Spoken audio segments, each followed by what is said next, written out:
Hello traders, hello friends, welcome again to my channel. I'm Coach Jay and syempre market updates muna tayo on gold, Euro USD and GBP USD. But before that, let me invite you po. Tomorrow we have a free webinar. So kami ng aking ka-group, ini-invite namin kayo. Sana maka-join kayo.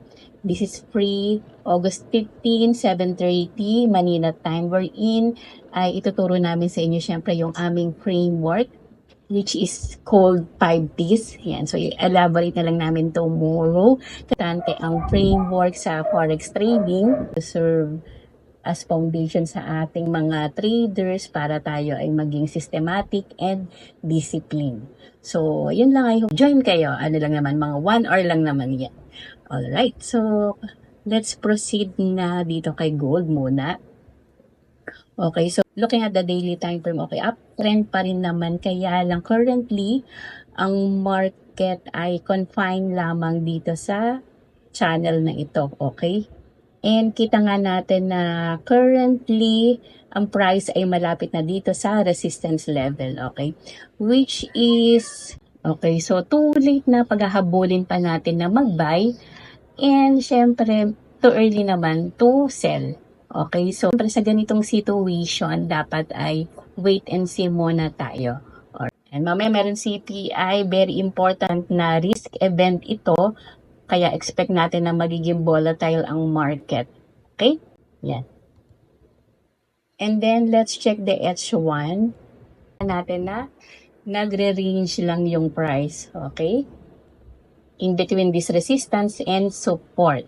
Alright? So, possible na waiting ito dahil nga merong high impact news mamaya.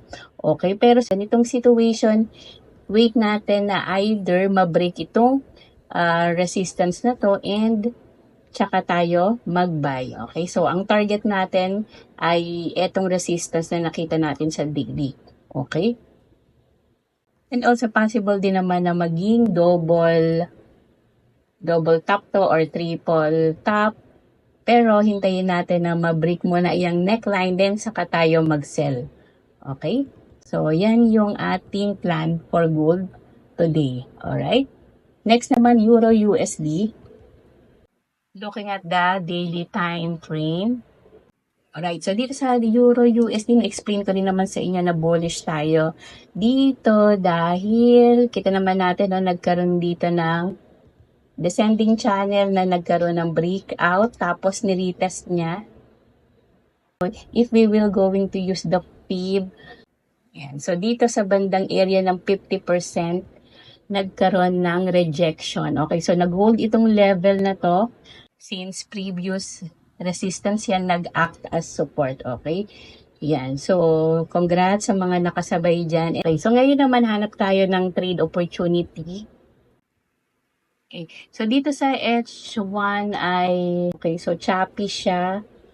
Abang ulit ng opportunity pag bumalik siya dito sa support level na ito, okay? Yan, and then sabayan natin ang buy, okay? Pag nakita nyo na aggressive, mamaya yung mga sellers, meaning mga bearish candles talaga ang ma-print mamaya, possible na i-retest niya pa ulit itong level na to, di ba?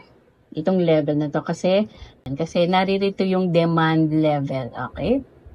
Yan, possible na meron pang mga orders na naiwan dyan ng mga big institutions, kaya pwede niyang balikan itong area na to. Alright, so next naman ay GBP USD.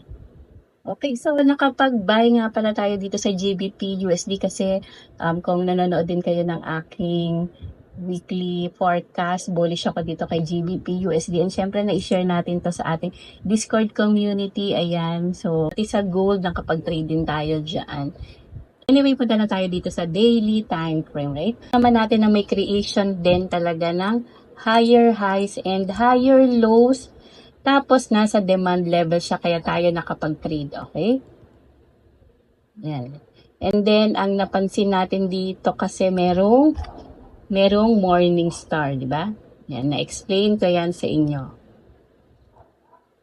Ayan, merong morning star, di ba?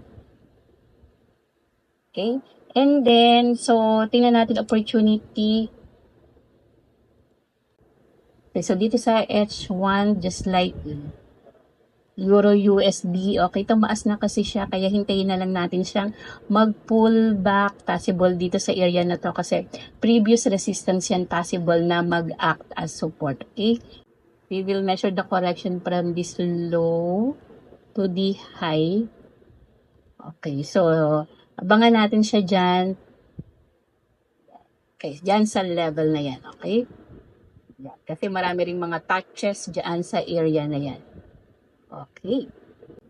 So that's it. I hope marami ulit kayo natutunan sa video na ito. Bye-bye!